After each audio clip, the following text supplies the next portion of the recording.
Bonjour et merci à vous de nous rejoindre pour les perspectives quotidiennes du marché de ce jeudi. Aujourd'hui, me rejoint Fernande de la salle des marchés pour nous donner toutes les informations.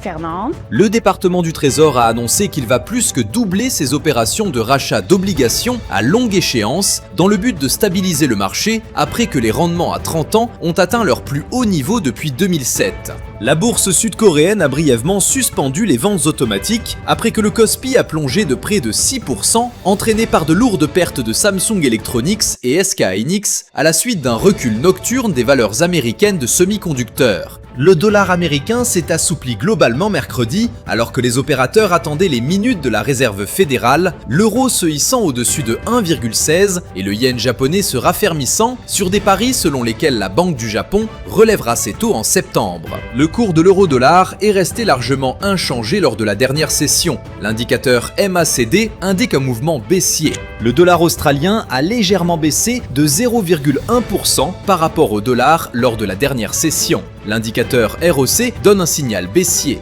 La paire livre sterling-dollar s'est échangée latéralement lors de la dernière session. L'indicateur ROC donne un signal baissier. L'action Volkswagen a connu une légère correction à la baisse lors de la dernière session, perdant 0,1%. L'indicateur MACD donne un signal haussier, ce qui correspond à notre analyse technique globale. La semaine s'annonce riche en annonces, des plus attendues aux plus discrètes.